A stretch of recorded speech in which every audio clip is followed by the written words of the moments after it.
ভারতে কি বন্ধ হতে চলেছে স্বপ্নের আইফোন ম্যানুফ্যাকচারিং? 35 বছর আগে রাজীব গান্ধীর আমলে হওয়া ঘটনার আবার পুনরাবৃত্তি হতে চলেছে ভারতে। কারণ তামিলনাড়ু থেকে এমনই এক ভয়াবহ খবর সামনে আসছে, যার ফলে এই সম্ভাবনাই এখন ঘুরপাক খাচ্ছে সবার মাথায়। দেশ যখন ম্যানুফ্যাকচারিং আর ইন্ডাস্ট্রিয়ালাইজেশনের দিকে ফোকাস করে এগিয়ে যেতে চাইছে, ঠিক তখনই এমন এক ঘটনা ঘটেছে যা সবার চিন্তা বাড়িয়ে দিয়েছে। পরিস্থিতি খারাপ হলে অ্যাপেল তার আইফোন তৈরির কারখানা ভারত থেকে আবার চীনে নিয়ে চলে যেতে পারে। আমরা বাঙালিরা জানি, একবার কোনো কোম্পানি ছেড়ে চলে গেলে কতটা বদনাম হয়, আর এমন কলঙ্ক লাগে যা শিল্প, বাণিজ্য আর কর্মসংস্থানকে শেষ করে দিতে পারে। গত 28শে সেপ্টেম্বর তামিলনাড়ুর কৃষ্ণগিরি জেলার হাসুরে শনিবার সকালে টাটার আইফোন কম্পোনেন্ট ম্যানুফ্যাকচারিং প্ল্যান্টে ভয়াবহ অগ্নিকাণ্ডের ঘটনা ঘটে, যার ফলে ভয়ঙ্কর ক্ষতি হয়েছে কারখানাটির।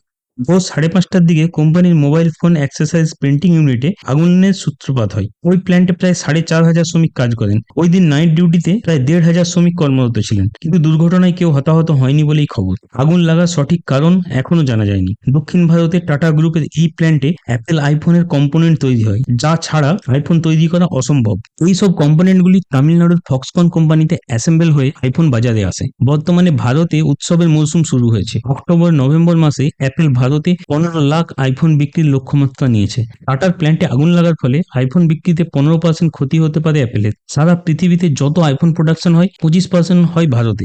এই অগ্নিকাণ্ডের ফলে শুধু টাটা নয়, আরও যেসব পার্টনার কোম্পানি আছে যেমন ফক্সলিং আর পেগাট্রন, তারাও ক্ষতির মুখে পড়বে। তবে ফক্সকন জানিয়েছে আপাতত কয়েক সপ্তাহের মাল মজুদ রয়েছে, যা দিয়ে আইফোন উৎপাদন চালিয়ে যাওয়া সম্ভব হবে। কিন্তু এর মধ্যে টাটার ওই প্ল্যান্ট চালু না হলে কি হবে তার উত্তর কারো কাছেই নেই।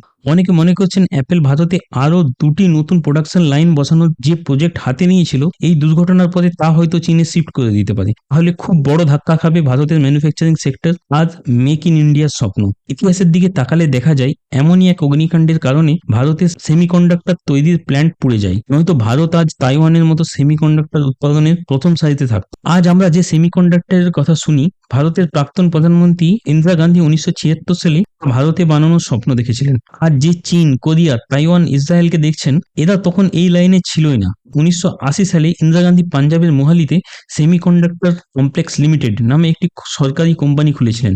1984 থেকে তাতে প্রোডাকশনও শুরু হয়েছিল।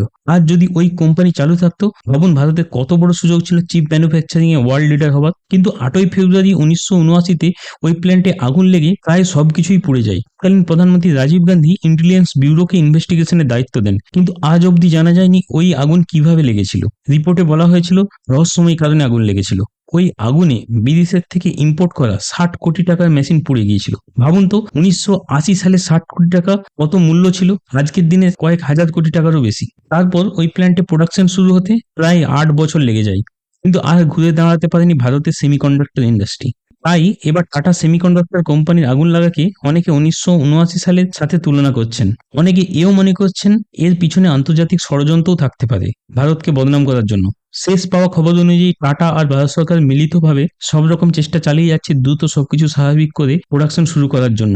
রিসেন্টলি আমেরিকা আর ভারত এক চুক্তির মাধ্যমে ভারতে সেমিকন্ডাক্টর তৈরি এক কারখানা বানানোর কথা ঘোষণা করেছে। জানেন কি কোথায় হবে ওই কারখানা? জানলে কমেন্ট করে অবশ্যই জানান। ভিডিওটি ভালো লাগলে লাইক করুন, শেয়ার করুন। এরকম আরও ভিডিও পেতে চ্যানেলটি সাবস্ক্রাইব করুন। ধন্যবাদ।